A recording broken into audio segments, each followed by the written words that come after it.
ng bayan, maasahan anumang panahon. Magandang araw po sa ating lahat. Narito na ang latest update sa lagay ng ating panahon ngayon at sa magiging lagay ng ating panahon sa susunod na 24 oras. Ngayon ay nakakaapekto pa rin ang amihan o northeast monsoon at ito ay nakakaapekto sa bahagi ng Luzon. Samantalang shear line naman ang nakakaapekto sa silangang bahagi ng Visayas. Easterlies din ang siyang magdudulot ng malinsangang panahon sa nilalabing bahagi ng ating bansa.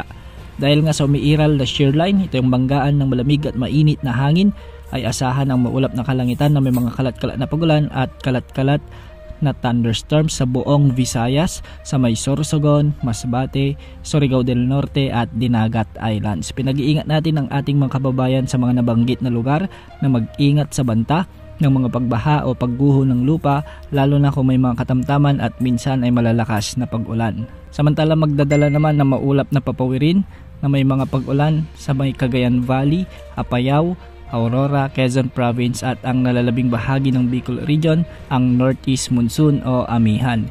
Hindi rin inaalis ang posibilidad ng mga biglang pagbaha o pagguho ng lupa, lalo na kung may mga katamtaman at minsan ay malalakas ding pag-ulan. Sa Metro Manila at nalalabing bahagi ng Luzon ay magiging bagyang maulap hanggang sa maulap naman ang mga kalangitan na may mga isolated light rains. Tulot pa rin ito ng umiiral na Northeast Monsoon.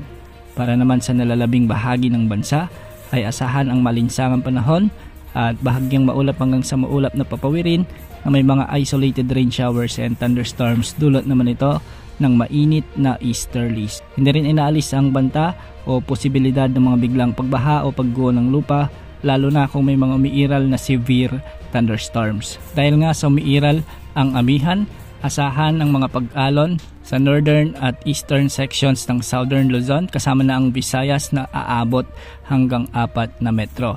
Para naman sa nalalabing baybayin ng Luzon, posible rin ang mga pag-alon hanggang 3.5 meters. Samantala sa nalalabing baybayin ng ating bansa ay posibleng umabot ang mga pag-alon hanggang 2.5 meters. Base sa latest tropical cyclone threat potential forecast ng Pag-asa ay wala pa rin tayong namomonitor na anumang sama ng panahon gaya ng LPA o bagyo na posibleng pumasok sa ating area of responsibility hanggang sa katapusan ng buwan ng Marso. Bukas asahan pa rin ang pag-iral ng amihan at easterlies sa malaking bahagi ng ating bansa. Yan ang update sa lagay ng panahon. Ito po ang weather update ng bayan, maasahan anumang panahon.